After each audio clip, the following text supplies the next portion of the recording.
Bam. This is Susie Singer Carter, and you're watching the Break It Down show.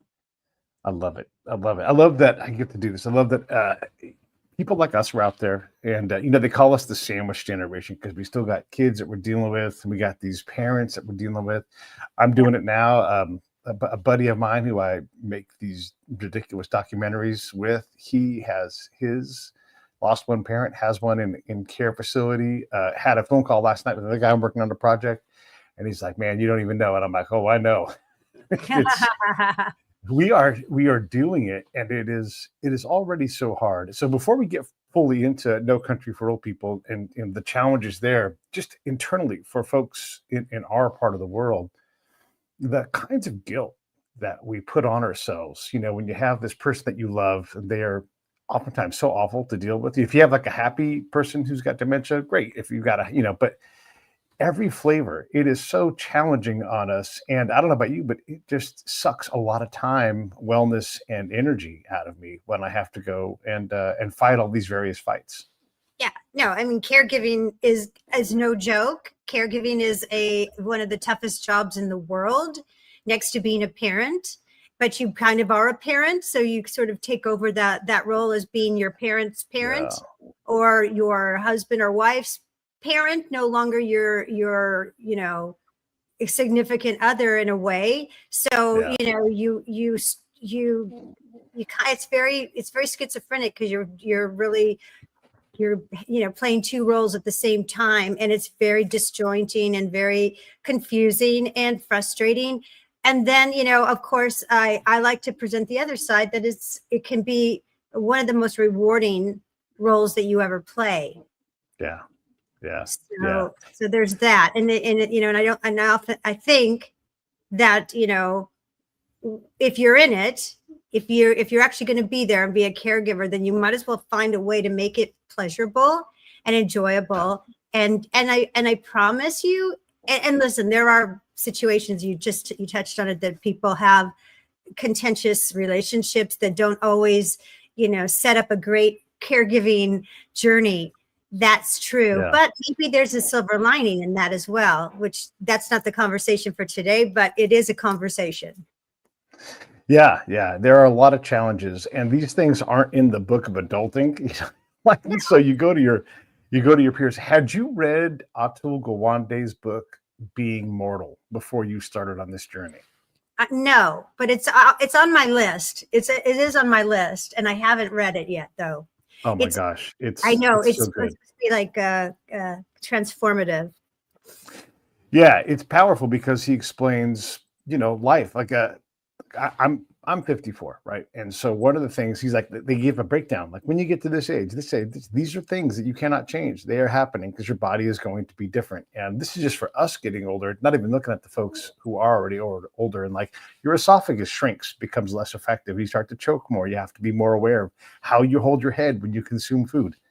Crazy, right? Right. And the preparation, legal, like all the things that you have to do. When you walk into these things, you don't know. Like you and I right now can talk intelligently about skilled nursing, memory care versus assisted living versus all of these different pockets of places, then the state-run places and all these. I didn't know I was going to have to master an entire industry when we started on this journey on my end of the family of like, how do we take care of these folks? Right.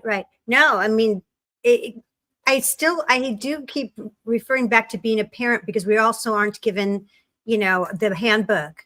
We're given the handbook on things that aren't real, are just the skim the surface kind of things. And they're very, generic. They're one size fits all kind of information. And it's always by trial and error, that we learn. That's why our second child always benefits. No one's prepared to be a parent, and nobody is prepared to be a caregiver. There's just nobody, I'm going to quote Lisa Gibbons, who was on my podcast, Love Conquers Alls.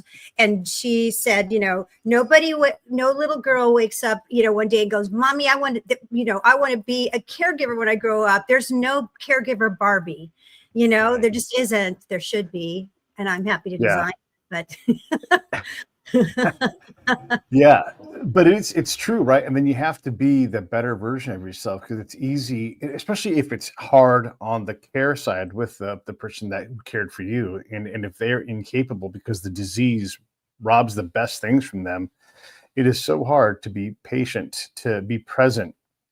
It's a challenge every time. And then also you feel bad. You're like, I don't want to go do this. I have other things I'd like to do. I'd like to live my own life. And now I right. have to walk out the door and do the hardest adult things, that I've ever had to do.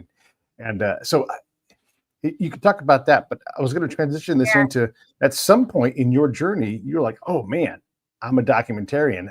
Let me start documentarian things because this is not normal, right? And you're going through this process. When did you start capturing everything that you were experiencing? So that's an interesting thing. I'm not really a documentarian, I'm a filmmaker. And Fair. so I've Okay. done a couple, no, and there's a distinction because and it is interesting because I was started in children's programming, and did, Saturday morning series and Bratz the movie and then Soul Surfer and, like uplifting family kinds of things. And then also comedies like I Love Lucifer, horror comedies. But Yeah. I also did a short film in 2018 called My Mom and the Girl with Valerie Harper. And that was based on my caregiving journey with my mom. And it was a day in the life. It was a short film. And it was what I was kind of alluding to when we first were talking about finding the joy. And so I realized I had a lot of stigma and misunderstanding about Alzheimer's and dementia. And as did almost everybody that I talked to, except for Oh my gosh. professionals. Right. Yeah. And so I thought maybe my mom is such a force and such a, incredible human being, that and funny and talented and everything. And I thought, she might be a good subject in the couple stories that have happened with her caregiver telling me, regaling me. And I said, I'm going to do this movie. Okay. Just what somebody needs is another Alzheimer's film. Right. Yeah. But I thought, let's just try it. So got Valerie Harper. She fell in love with the script, fell in love with my mom, and we're off to the races. And lo and behold, it's resonating with people. And people are really liking it. And not more than that, it's touching them. It's changing the way they look at Alzheimer's, one little step at a time. We were Oscar qualified. We went to Cannes. We won awards there, PBS award, blah, blah, blah, blah, blah. And then cut to 2 years ago. Now my mom had Alzheimer's for 16 years. Now her Alzheimer's has progressed. She's in a nursing home. She's now spent out all of her savings, which was quite a bit, right?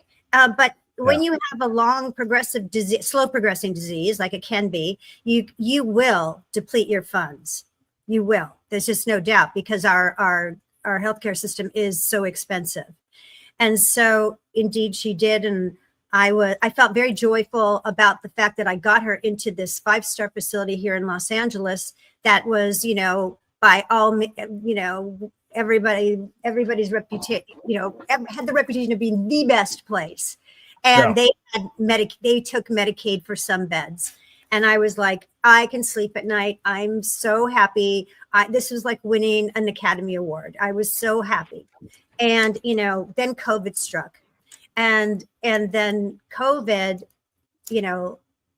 I'm Pollyanna. Let's just put that out there right now. Like, I think, I'm like, okay, we're gonna make the best of it. And this place, everything's good and until COVID happened. And I'm also not stupid. And so as I started, as our loved ones were being isolated for over a year, and I started seeing finally they finally got their act together and got us to see our loved ones on a Zoom call once a week. And I started seeing my mom was still in bed at 3 p.m. every week. And I kept asking, what's going on? Why is my mom in bed? Why is my mom in bed? And they don't know. Nobody knows. But the CNA is kind of whispering like, it's crazy here, Susie. I don't know, but it's just crazy. And so, and I'm panicking because they won't even let us do a window visit, right? And so I started panicking. And then, my mom cut to 2022 we're not out of COVID yet. We're in that other strain. And she gets taken to the hospital with a stage 4 bed sore. Mm. And that is, now I know that is the hallmark of neglect. Now I know that that's what's called a never event by CMS, our Centers for Medicare, Medicaid. It's called a never event because it should never happen. And they will get dinged for that, and they can be shut down if they get too many of those. So, that started me on my 6-month journey of trying to advocate every single day for my mom to have some quality of life while they were basically trying to euthanize her for 6 months. It is so hard. Like I had my ankle rebuilt in February, and in April it got infected, and the entire time I had to be the boss of my own care. And Sure. we tend to, as a default, surrender ourselves in a way that we wouldn't in any other case to the medical look. And I'm not down on anybody, like you. I'm like, we can make this work out.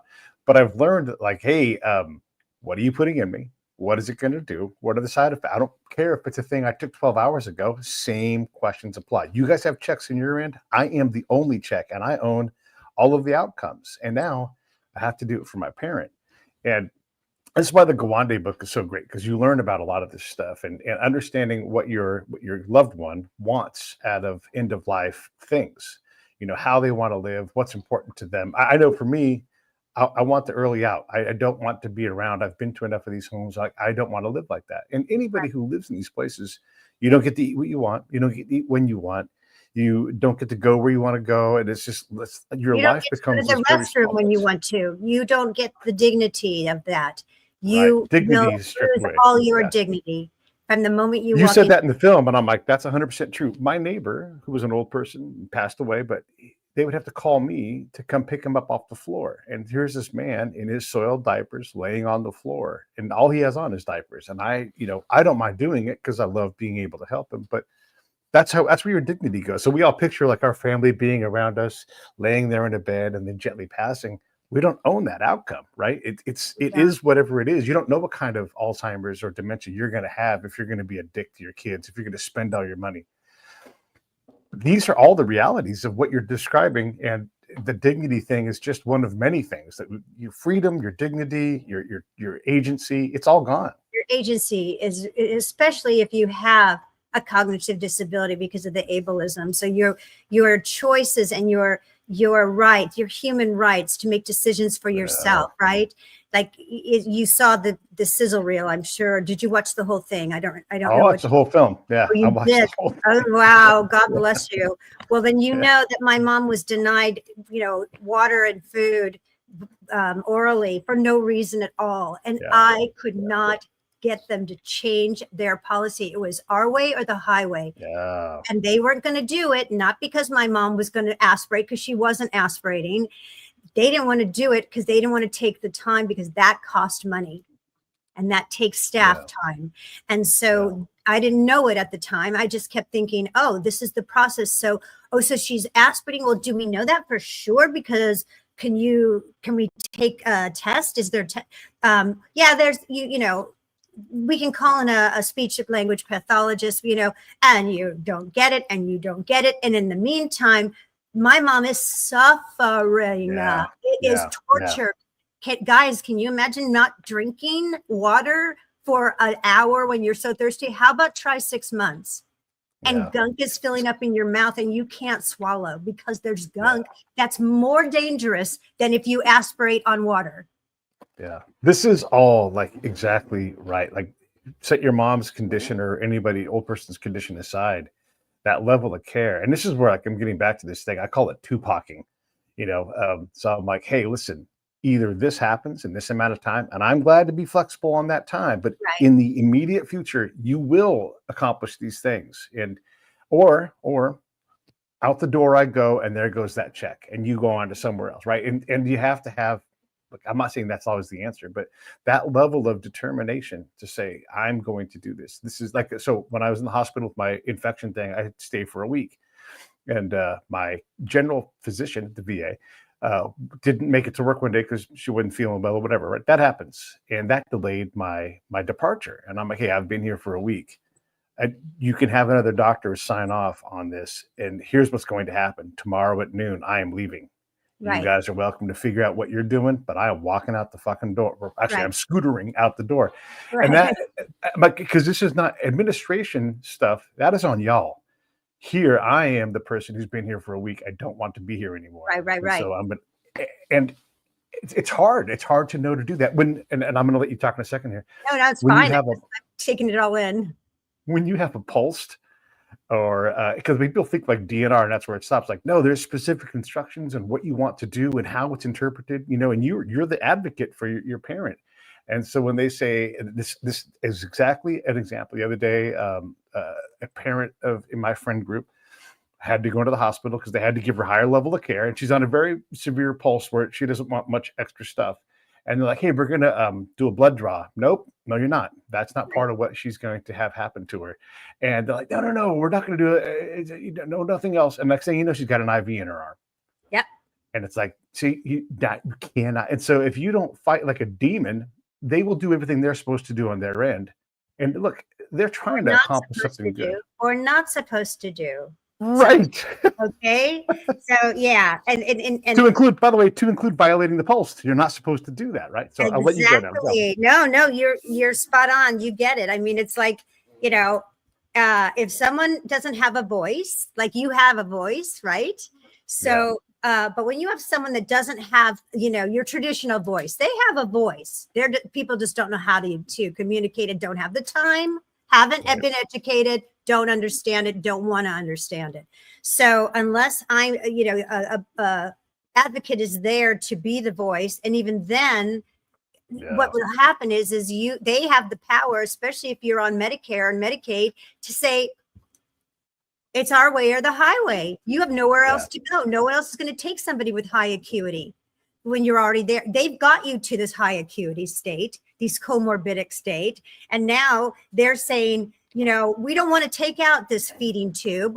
She needs a feeding tube. No, she doesn't need a feeding tube. No one asked me if she could have a feeding tube. Right. My mom lives to eat. Who doesn't live to eat? And, this is the process of dying. Yeah, this is the process of dying when someone's dying. Yeah. I'm not in denial, but my mom wasn't ready to die yet, but she was too labor intensive. And that's all people who begin to, become more disabled from a disease. That doesn't mean they're ready to die. That means they just have another disability, because that's what the disease does. But they're still there. They're still enjoying their life. Most people are going to check out when they're ready to check out, and they will. And your body shuts down on its own. You don't need anybody else to exasperate it. So this is what happens, but it's all based on money. It's all based on profit. Yeah. I want to go back in time because I don't think people know this, and I want to really take a chance to say, hey, these are things you don't realize. You said it earlier, and I love that you had them in your documentary, but speech pathologists can be the person that says, that's it, I'm calling it. That's right. No longer, and depending on the family's agreement on how they want to treat things, a speech pathologist is the person most qualified to say, this person can no longer live according to how you want to proceed. And if that's like only food by mouth, like your mom was forced into a feeding tube. If your mom had said, once we get past eating, I don't want a feeding tube. My buddy Phil has ALS. And he's like, if I cannot breathe on my own, if I cannot eat food, that's the end. Exactly. Right. And so if those are the rules, and your mom gets to decide that, you get to decide that for your mom, then those are the rules, right? And we don't realize that a speech pathologist is one of the people that helps us make that decision to say, okay, it's the end. Let's go to the hospice, morphine, comfort care, right? And you saw, like I interviewed some of the top speech language pathologists, and it was impressive. Every single one of them down the line said, you are more apt to aspirate and get aspiration pneumonia from a G tube, which is an internal tube through your tummy, as opposed to drink or food, because all of us aspirate. And every day, have you ever choked on something? You're like, oh my God, you went down the wrong pipe. And water, you can't get pneumonia from water. You can get pneumonia from a dirty mouth. Then they left her mouth dirty every day. Every day. So every day, every day. And what they did was they gave me short shrift. They finally got an SLP in there about 8 weeks later when my mom got back out of the hospital, and they had a woman come in and just put 2 fingers here to check if she was swallowing. And as you saw in the documentary, our incredible SLP, Inessa Hubbard, she said, that's like putting your head on someone's hand and saying, yeah, there's a tumor in there, we better operate. I mean, you cannot tell if someone is aspirating or they're not swallowing at all. That was just performative for me to shut me up and to get it on record that this is what some SLP is saying, that my mom should be on no food by mouth. So, and then, but the irony is that she said, well, I'll let you feed her with a sponge, but only you, because I don't trust anybody else. Well, isn't that the irony of that, to say that they've got professionals that if she's allowing me to do it, but she's saying other people there that are professional, she doesn't trust them. It's just all so performative and all so arbitrary and crazy making.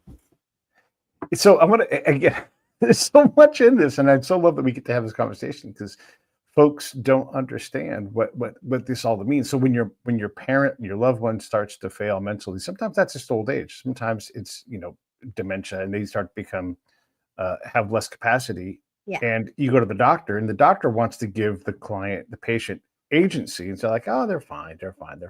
But then if you don't go to the geriatric doctor, if you go to the geriatric doctor, like, oh, your parent is in stage horrible of decline. And if we would have got there earlier, maybe we could have slowed, And so even that, you're like, damn it, why didn't we go to this person who specializes in old people and get their advice and do here's the social worker who guides you through, like, these are all the programs, these are all the things. There's so much to learn, even that. And if the doctor doesn't want to open that gate, you have to bash that gate down and go, I need them to see a geriatric specialist because I don't agree with we have to become the doctors, Susie, right? We have to say, I am a certified nurse right now. I'm telling you, I can do it.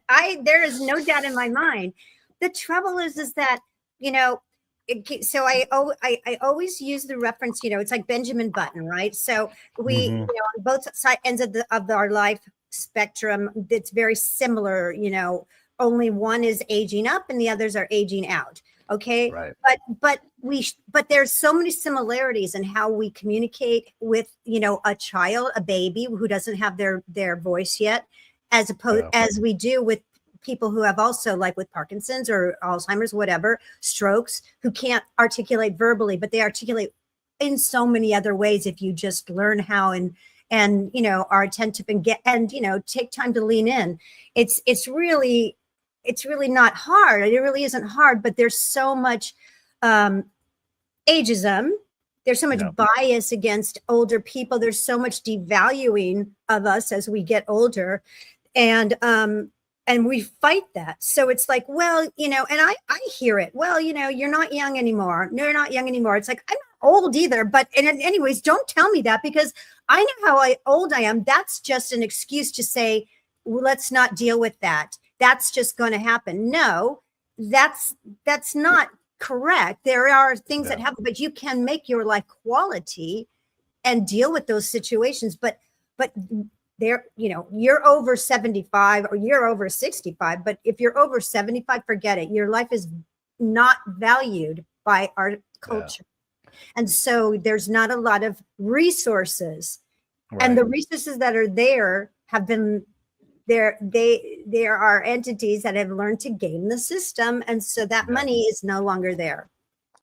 There's also all of the corporate risk that they take on, and I'm going to be on their side here for a second. But when your parent comes down with an official dementia diagnosis, there's no more assisted living. Even if they're high functioning, they've got to go into it's not locked, the locked facility, so they can protect them. And a lot of different measures of control are put in, and more loss of agency, more loss of freedom, more loss of dignity, all that stuff comes with that. And all you did was find out what's wrong with your loved one.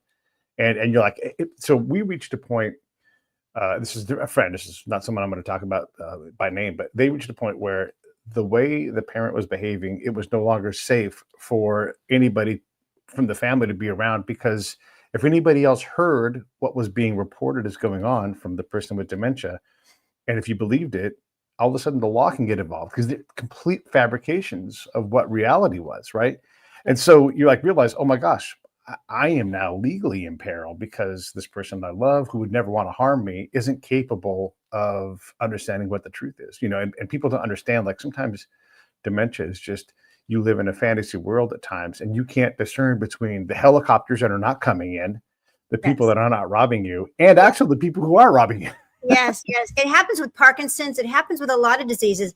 It happens with, my producing partner's mom is of an age, and Yeah. she just is in rehab right now. Ugh. And she has Parkinson's, a very, like age-related Parkinson's, really.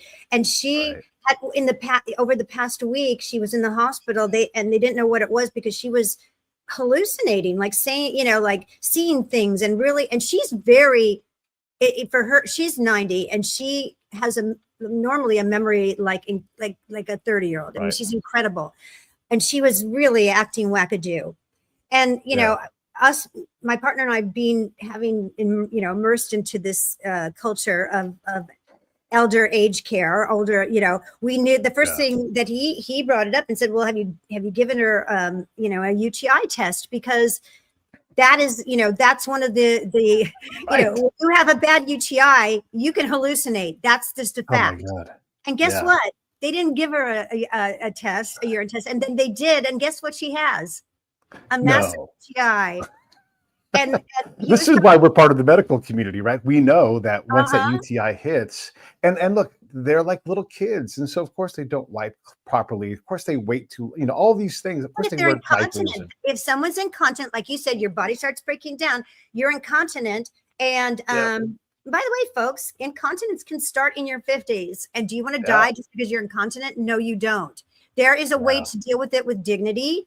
And and we can, and that's just being human. Like we all go to the bathroom, we all get a pimple, we all have these things that we don't like to talk about, but it is what it is. I poop. Yeah, Do right? you? Yeah. I haven't done it yet. I'm going to try. So much fun. But so that's the thing, and the advice I give my friends, they're like, oh man, I've got my mom, and I'm like, listen, when it gets crazy, you look for a UTI. Like that's just a baseline, and just say, I need you to give her a UTI, because they're going to give tests that they want to give, and you're like, well, let's just start with this UTI test. And see Right. if You know why? Why do they do that? You know why? Right. Because they make more money off of that. And can I just I like to have a good debate with you, and and your shit, so that's really good, and I love that. Mm-hmm. But Pete, I'm going to push back on the corporate responsibility, because the way this, let me just tell you the corporate structure as it stands, and it has stood this way for 50 years, is that because Medicare and Medicaid's CMS doesn't really have a very powerful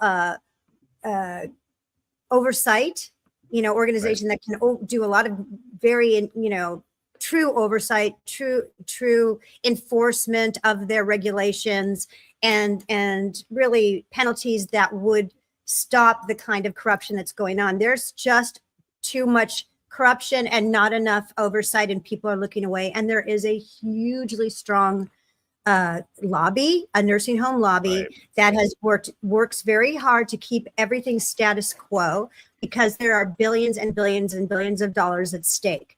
And there are corporate entities that are shielded by the corporate structure, and they don't have culpability to the facilities, and the facilities are emboldened by these corporations that are paying them, and they have related parties that separate them from the actual facilities. So the facilities, in fact, are at the mercy of these corporate entities that are shielded by their corporate structure. And so even if there is a lawsuit, they're not going to get sued. The facility gets sued. So but they lay down the law. So the corporate, so everyone is under their rule. And the truth is that there's massive, understaffing, that's the cause of and the root of all evil, as you know. And that's because that's the biggest cost of any corporation or any company. So they understaff, they chronically understaff, they chronically undertrain, and they are able to extract a lot of the profit, too much profit. People should make money. Listen, this is a capitalistic country. Everyone has a right to make money, but it shouldn't be greedy. It should be fair. And this is our tax money, and our tax money is paying for these places to do the job that they advertise that they're going to do. So when they don't do it, and when we have no recourse but to either be retaliated upon, which happens chronically, because the frontline providers, they're under so much stress because they are understaffed and they can't keep up with the job. Then they retaliate themselves because they're pissed off, and we get it. I felt bad. I knew they were understaffed, and I was like, I know you're understaffed. Can I help you? They didn't want me to help them because it looks bad. Yeah. Oh my gosh. And when I was talking about, like, there are things that we have to understand about how these things run. Like, you don't get to eat the breakfast you've ate for your entire life that's your favorite, because we have to make food for 85 people, and it just doesn't scale well. Right? There's all these things that create challenges that are reasonable, that we have to understand that these things happen. But you are so right.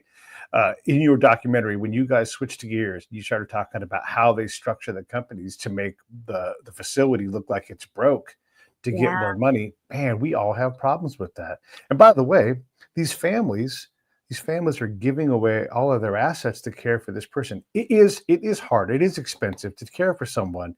And then you go talk to the day-to-day, the people who put their feet on the ground and care for, wipe butts, they do showers, they do all of these things. And you're like, do you mind me asking? Because I know you did this. What do you make an hour? This is an incredibly tough job, and you guys have to be, on it. And gosh, when there's like a big breakout of some kind of food virus, or everybody gets the flu, I mean, it is insane. It's the hardest job. It's the hardest job. Yeah. $18 an hour. This is in California. $18 an hour. Yeah. And I'm like, what? You can go to McDonald's and go make 20. Why are you here? Job, right? You could be a dishwasher and make $21, $22 an hour. Yeah. No, and people are, oh my gosh, it's so crazy. Sorry, I didn't interrupt that. It's just no, but it is shocking. It's shocking. And and you probably, you did see it. We have the head of, who's now just retired, but Mark Robinson saying, like, the build back better. Bill is great if we had the money. And we're showing all these, like, statistics of all the billions of dollars that's there, but it's somehow it's just not there. It's just not there. And so we'd like to build. We'd like to have more staff and pay them better, but we just can't. There's just no money. Well, there's plenty of money. And, they, and in the other interview that we had, I was actually on that call with him, and he said, well, listen, we're almost at a livable wage. So that's really great. No, almost at a livable wage is not a livable wage. Right. End of story. Right. Yeah. Yeah. Because these people have real lives. And we forget that like when Tina, the person caring for your mom day to day, and has this great relationship, and you love seeing it, and you trust them to take care of your person, and then they're like, oh, you know what? I'm going through a divorce right now. We just can't pay the bills, and just tore my marriage apart. That's right. And you're like, oh, fuck me. You have to do that on top of this? Oh, yeah. God. Yeah. And then on top, so imagine, and then of course, so these are homes. They're not institutions, right? So they're a nursing home. Right. They're assisted living. These are not institutions where we lock up people because they're bad people, and putting them in solitary confinement. This is a place where these are still human beings that have had a life, that deserve respect and dignity and need socialization. When you have a revolving door of staff who don't know your loved one, like people can't, like Tina can't stay because she's going through a divorce and she's not getting paid enough, and they don't give her any benefits. And now Tina, who knows your mom, doesn't like cilantro, and that makes her sick. Someone else is going, no, I don't know if it has cilantro in it or not, whatever, and that it might sound benign to someone else, but no, that is your quality of life. Right? It's just so big because again, like so we don't know these things going in. So I want to talk to this part of it. Like, so when you read Atul Gawande's book, you guys need to do that. And I'm not promoting his book over Susie's wonderful documentary, but get that book, and I'll put the link up here again. And you have that conversation with your parents. And when your parents like, I want to die in this house. Okay, great. The second that's no longer possible, what happens then? What's important to you? And I just need my coffee in the morning, some wine at night, and I'd like to be able to read. If I no longer can do any one of those three things, that for me is the end, right? And understand what that is. And it is uncomfortable. Of course it's uncomfortable, but that's the adult decision you have to do so you can now guide the rest of their life when they are no longer able to do it. Right. And if they're like, I don't care what money you spend all of it. I don't want to die 1 second early. Okay, great. And if they're like, here's the thing that people understand. If you do get diagnosed with dementia or Alzheimer's or any of these kind of mental incapacities, you no longer have the ability you can get the terminal diagnosis because that's what that is, but you can't get the juice to go, that's the end. And so you have to pre-call your demise and then go to a place that allows you to do it, like Switzerland. And who's got money to go to Switzerland? Not everybody. No, you're right. Right. And, let me throw a wrench and make it even more, a little bit more complicated. Yes. Oh, it's going to get harder? It gets hard. No, because, okay, here's something that I share a lot. Because when my mom, the 6 months, that horrible, 6 months of hell that we went through, and I knew my mom very well. We were very connected, just in a spiritual kind of, we just had that really great relationship that not every mother-daughter has, but we just did. And, I knew that she wasn't ready to die yet. Right. And so, but when my mom was, full of piss and vinegar, as she would say, when she was like ruling the roost, and I remember going to visit my grandpa in a nursing home, and she was great with everybody there. She was a breath of fresh air. She'd walk out and she'd go, Susie, don't ever, no. Right. She would never want to be in those places. Right. Okay, so that's my mom at 50 or 60 being totally like the hip, great mom she was. Now you cut to my mom at 75 with Alzheimer's, and you say to her, Mommy, how are you today? And you look deep in her eyes to see who she is and where she's at. And she says, I am fantastic. Life is good. And the alternative sucks. She didn't want to die. Right. And I had to respect that. I had to look at that woman today. She's not that woman then. And I did a post about that because it reminded me of when you have a child, or when you are a child and you say, what do you want to be when you grow up? And you're like, I'm going to be a ballerina, and I'm going to be a princess, and I'm going to be this. And then when you get to be 20, you're like, I'm going to be a journalist, and I'm going to, I'm making jewelry. You've changed. You're not the same person. 20 years is a big difference. And you're not the same person. And so you have to check in, because I had people from palliative all day long going, oh, what would your mom really want? What if she had her? And I said, that's not a fair question, because I'm looking at the lady here. I'm not looking at that lady there. And I have to honor who she is today. Yeah. People change. Yeah. And so I said, I'm not under any like weird, thing that she's not going to die. She's going to die. But when she wants to. Yeah. And if she picks a mark that's earlier, then, and that's part of the thing that we're talking about, is like this continued conversation. Again, another story. These are all things that have happened in the recent past, just like you've seen. And so the old person is bedridden and probably never really going to get out of bed very often. Maybe I scoop that person up and put them in a wheelchair and we go outside and get some sun on our face. But that's it. That's all. There's no more rides. Their world has shrunk into just one little spot. Right. And you're trying to figure out the best way to, have conversations. And the brain was working in this case, body was failing. But and by the way, bed sores are hard to deal with, and maybe the zero standard is there, but they are hard. But that whole conversation of what is a quality of life, and having it continuously so that you understand, because you can change your mind. And so this person every now and then would say, you know what, I'm gonna make a comeback.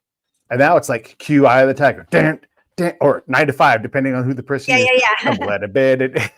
Because they're kind of the same beginning of the songs, and you're like, all right, well, I'm on team comeback now, and maybe it's not real. Maybe you just let it play out like you would with your kids. You're like, yeah, you want to pick up drums? Well, let's try that. Let's get a drum. Let's see. You want to make a comeback? Well, let's see you get out of bed today and let's do some arm exercises. Yeah. I don't want to do that. And then like, oh, okay, great. But the conversation is constant, and it's heavy on us, the caregiver, but Sure. that's what the conversation is. And it's okay. And I hear you. And I know, listen, I am the biggest baby when it comes to death. I never wanted to die, and I didn't want my mom to die. And when it comes to die, I go blah, blah, blah, blah, blah, blah, blah, blah, blah. I don't want to hear it. But, at some point we have to put on our big girl pants or our big boy pants, and we have to face it. And when you love somebody, you say, I have to be there for my mom to make that journey as best as it can be. And, I told her the night before she died that she taught me how to live. Now she's teaching me how to die, because she surely died with dignity, the best that she could. And she's a tough old lady. She was amazing. She was amazing. And I said, I'm telling you, she still had game till the end of her day. It's like a good looking guy would come in to one of the CNAs, he'd come in, my mom would go, oh, hello. Mm-hmm. Then she could talk, right? Then she could talk. But here's the thing, we are going to be those people. And no matter what, so if somebody at the end of their run, at the end of their marathon, and it's the last mile, why can't that mile be as lovely as the mile before? We don't know if it's our last mile today. You don't know if it's yours or mine, or we don't know. Right. So one of the things that people with degenerative diseases teach us is to be, they are the ultimate in Zen. When someone has Alzheimer's or Parkinson's, they are living in the moment. That's all they can live in, and that's all they have. And so if today they feel like rallying and they're going to have a comeback, they're going to, whatever, hell yeah, why not? Why not for that day? Because that day is that maybe their last day. Hell yeah. Right. Yeah. People can be really stubborn, and they're like, I do not want to do this. Right. And you have to amplify their stubbornness. Like, they do not want whatever it is, sausage for damn breakfast every morning. So do not give my mom or my dad sausage. And if you do, I'm going to have that ass. I'm going to be on it. I'm going to go get it. And you better knock it off. And so, you want to be nice, but at some point you have to, again, be that bulldog. And it's these small things. Hospital delirium is a thing where the person, if you can get them out of that environment or deal with like, oh, this is hospital delirium possibly, right? Oh, this is a UTI. These are things that are manageable, at some point. And for whatever reason, it's hard to get people to understand that. And look, I didn't know about hospital delirium. And I started to feel like a bit of it when I was in the hospital for a week. The walls started to move in and out on me. And I'm like, whoa, what is going on? Because I know I have enough brain power that I know that that's not really happening. But I always think about, and the people around me, we talk about this, like if my brain function turned down by 5% or 10%, maybe I would see the helicopters that they see all of a sudden. Maybe I'd be in this simulated world that I'm like, wait, that didn't happen? I mean, even now, if I have a dream or if I'm talking to my loved one, and I say, did I tell you this earlier? Because in my head, maybe I did. And I can't even remember it. I'm not demented, but here is the situation. That's right. We all experience it at some time. We all walk into a room and go, wait, what was I here for? Yeah. And panic because you're like, wait, what was I here for? Right. Or what's that word I'm trying to think of? Oh my God. Oh right. My God. Yeah. It's right. Time. Yeah. But listen, I had a laminectomy, which is like I had a ruptured disc in my back when I was in my 20s. And I was, I was so depressed because here I am, like this active, like wild child with a new baby, by the way, because I had babies. And I was like, oh my God, I need to get off this floor and out of this bed. And I couldn't yet. It's so depressing. So can you imagine what it's like to live day in and day out in a bed every day? I wanted to die. Like I was like, either get me better or I don't want to live. And I just told you how afraid I am of dying. So I was depressed. And by the way, your past, I looked at you up a little bit and wow, you're like a movie. You need to do a movie.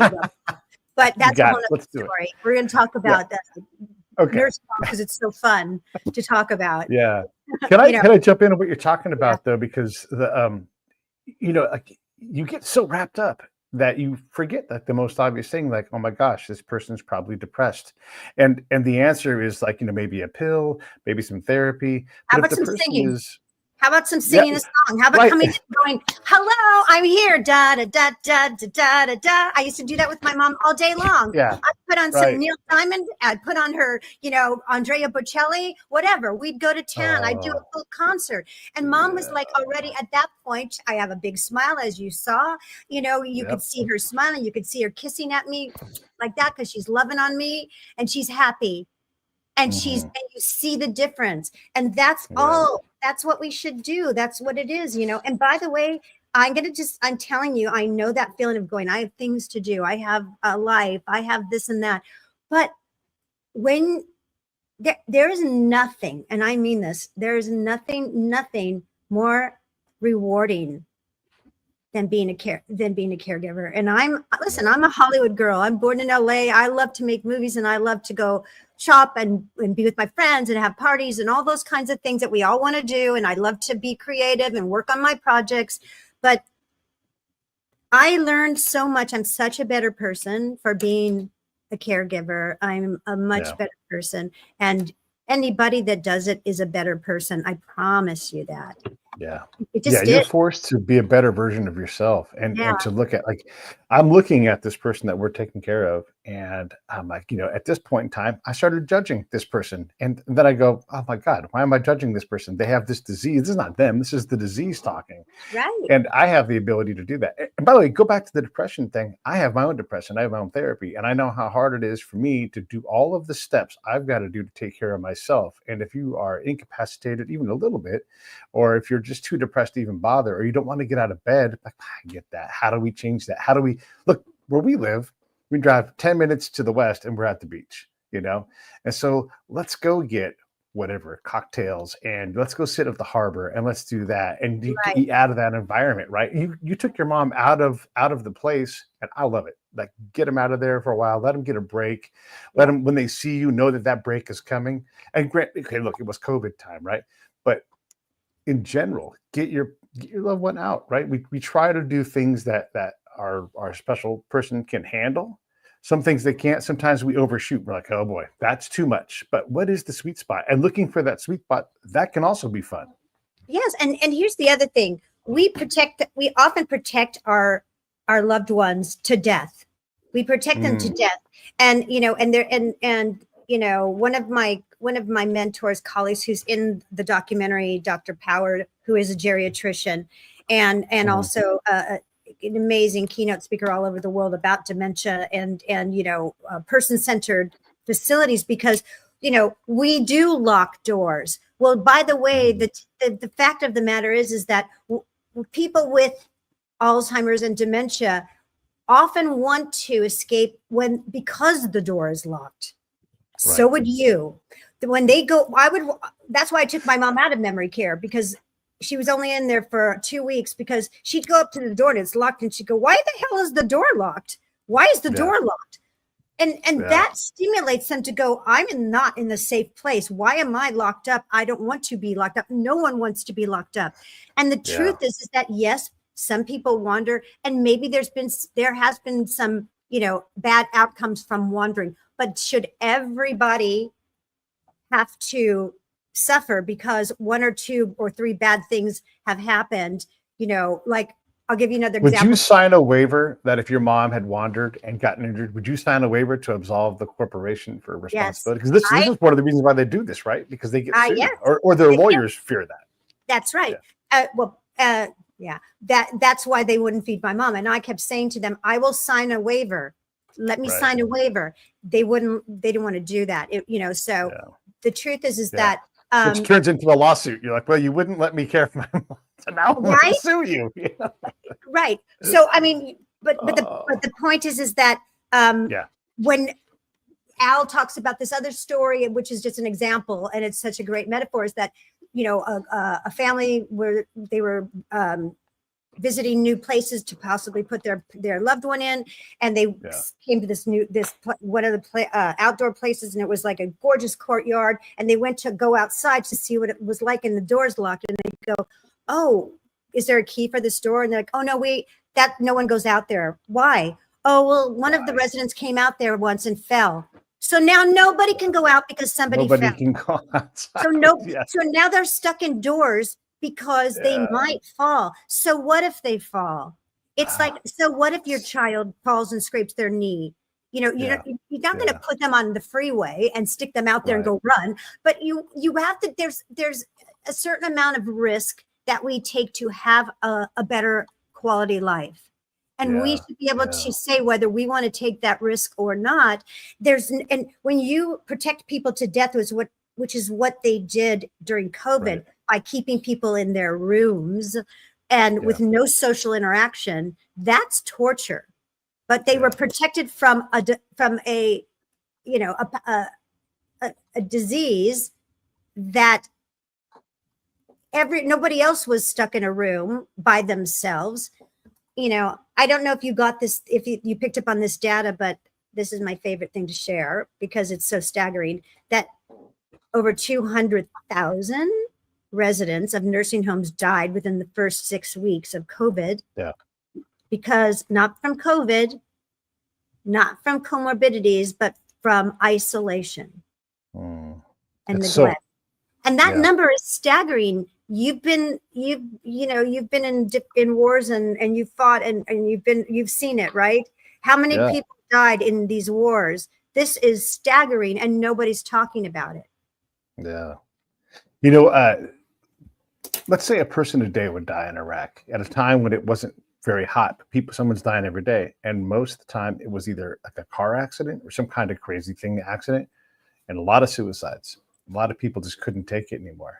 And these are young, healthy, strong people.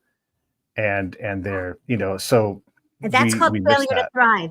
That's called failure to thrive. They are young enough to be able to take their own life. These other people just had to shut down. And that's what they did because they were miserable. They were miserable. And I ask in the documentary, you can hear me say to Dr. Wasserman, and how many of those people died alone? Yeah. And he said, all of them. All of them. Yeah, right. Yeah. Can you imagine dying alone, folks? I mean, that's awful. That's awful. So it is awful. And I don't want to, your movie is very hard to watch. It is. and not because it's bad or anything, but because it's so challenging. And when you're going through these things and you see, and then I'm being honest, I'm judging you while I'm watching it. And then I'm like, what am I? I'm a dick. I'm over here judging, you as you're trying to navigate this. Tell me, I'm curious. Oh, I don't know. Just like when you would take an action and I'm like, oh, that's not the right thing to do. And that's only because I'm being impossible. Right. And then I'm like, hold on a second. I wouldn't want someone following me around the camera and how I'm behaving, how I'm thinking. I'm being open with you because I know you get it. That no, I'm not actually. I want to hear because I'm not being critical. I should say. No. I'm not being critical. No, I get it. My response is to judge, and then I know. Yeah, I know better. Yeah. So no, I love it because I don't know what I was so worried about. I did this movie because I saw things that I couldn't unsee. I knew that I had the power to do a movie from my perspective that I thought was hit people in the heart more than anything. Yeah. That because because I knew that once I started learning about it, that there had been like Vice reports and different kinds of, short reports and nobody knew about it still. So how can I engage people? How can I touch their hearts to pull them along this journey to say, don't be afraid, watch it with me because you have to, because for your own future, for the future of your loved ones and just, in terms of just human, empathy and care. Yeah. But I didn't follow my mom with the camera till that very end. And myself, I'd already been documenting just for posterity as I did all the time. But it was Rick Moncastle, my partner, Rick, who is a former federal prosecutor, who was the subject of Dope Sick, the Hulu miniseries, because he went after the pharma Purdue Pharma for OxyContin crisis. Right. And then, and at the end of that miniseries, if you haven't seen it, it's tremendous. It's Peter Sarsgaard plays Rick Montcastle. The last episode, his partner, Randy Riesmeyer, comes to him and says, I have our next case, and it's another pharmaceutical, and it's Abbott Labs, and they're off marketing this drug Depakote to nursing homes. Well, my mom was a victim to Depakote. They were giving her Depakote. It's mental restraining, and it makes their life easier. And that's why when you go to nursing homes and you see people sleeping in their chairs and they look like zombies, that's because they're over medicated. Yeah. And I didn't know my mom was on Depakote, and I was her conservator person. Her that is crazy. No, it's crazy. So her regular GP called me one day and said, your mom's on a drug called Depakote. It's an anti-seizure drug, and it's actually a black label drug for people that are older, and especially with people with Alzheimer's. Do you want me to take her off of it? And I said, yes, please. Well, she went from a very vibrant, healthy bodied, 5 miles a day lady to incontinent and wheelchair bound. And she never got that back. But Rick Montcastle went after Abbott Labs, and they got a judgment of $1.5 billion. He won the case, but they're still in business because all they do is just reopen under another name. So there's a real problem there. It's a real problem there. So Rick had also federally prosecuted nursing homes for 2 decades.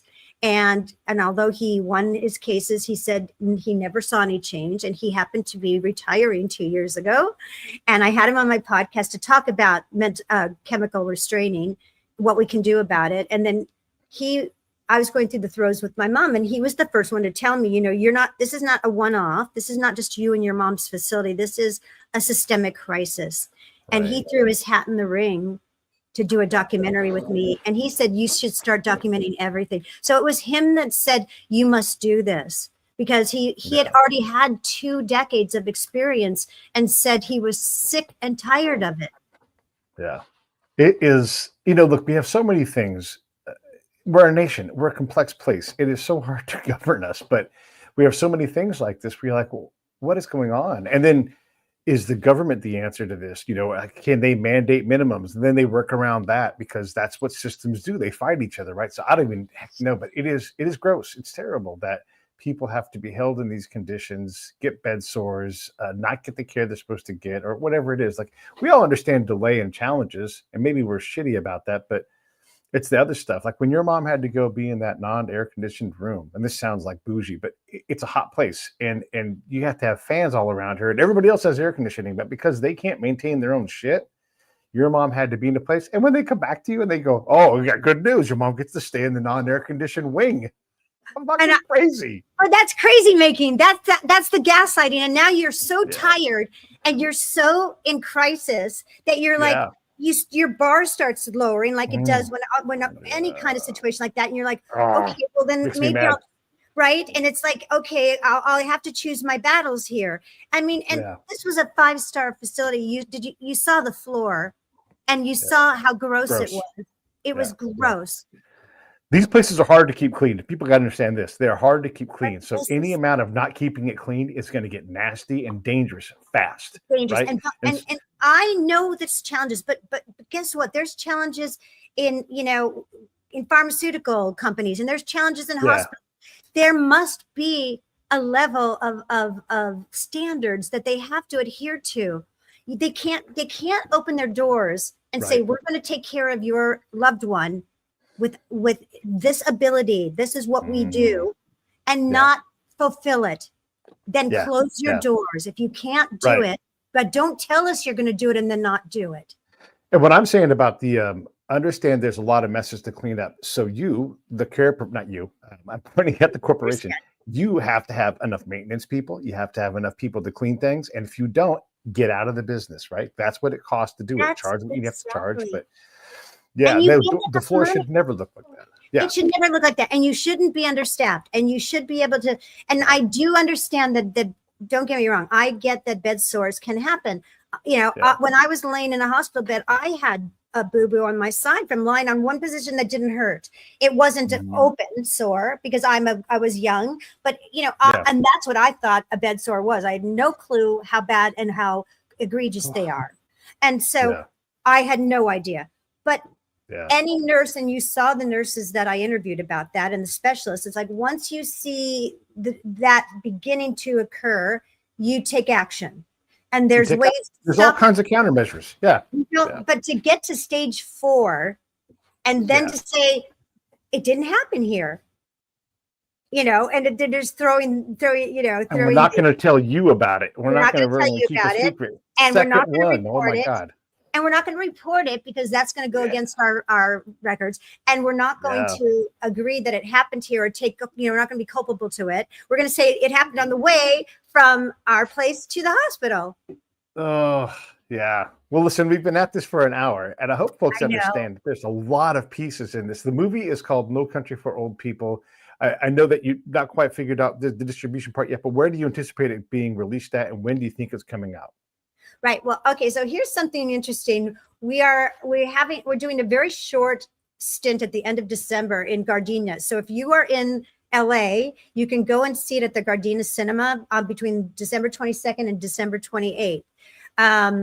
There, and we're doing that to qualify for a couple of different awards. Yeah. And in the meantime, for everybody else, we're looking at doing a 3-part docu-series because it is long. It's 3 hours. And and we're working with a distributor now. So we're hoping to be on a premium streaming by early 25. I mean, we're ready to go. We're ready to go. And we're starting a movement called ROAR, which is, we really need a grassroots movement because traditional advocacy obviously doesn't work. So if you want to be a part of that, if you want to use your voice to help, continue to tell be a constituent, a responsible constituent, a powerful constituent that we can be, it's respect, outreach, advocacy, and reform for nursing homes and long-term care. We are powerful as a collective. We have the power. We can do this, but we need the power of everybody. So go to the website, nocountryforoldpeople.com, and get some more info on it. Also, you can keep in touch with us and find out exactly when we'll be airing. And just don't be afraid of nursing homes. Like, you just learn about them so you don't get like I did and get sucker punched. And it's just it's really hard, guys. If you're about to enter this time of your life or whatever, listen to people like Susie and myself. I'm always available to talk to you about it. I've got hard news for you. It's hard, but the sooner you realize that, the sooner you arm yourself with all these things, all these resources, the better. To understand what a pulse is and how negotiable that thing is, to understand what a DNR is and the difference, to make sure that you've got wills and trust and all these things lined up and you maintain these things. It's a lot of work. And no one looks at them. So make sure you have them, but then make sure that you wave them around because they don't look at them. And the next time someone walks in with the power of attorney, go, I have power of attorney, and the institution to say, so what, and do what they want to do, won't be the first or last time. So you have to always be ready. So listen, I appreciate you coming on. Right on. Yeah, appreciate you having me. Yeah, this was great. Thank you so much. And thanks for watching the whole thing. And I look forward to maybe talking to you again sometime, just on working for sure. Yeah, for sure. Everybody. So again, get that Otto Guandi book, read these things, talk to your people. Also prepare yourself because we are next in a lot of cases, right? If you're my age, you're like, oh man, I really got to get ready and talk to my kid, prepare. All these things you can take off of your people behind you because you're doing your part to express how you want to live. And it's a great thing to do. All right. That's my PSA for the day. I'm going to run this credits for everybody else. I'll talk to you later. Susie, I'll be right back to you in a sec. Okay. Hey, thanks for watching the show. I really appreciate it. Right here, you can subscribe. Please do that. It makes the show grow. Hit that notification bell so you know which incredible guest is coming up next. Down below is the PayPal link. You can put a small subscription in. That is an enormous help. All that money goes right back into the show. And then right up over here are the next episodes you should listen to, curated by yours truly. Thank you so much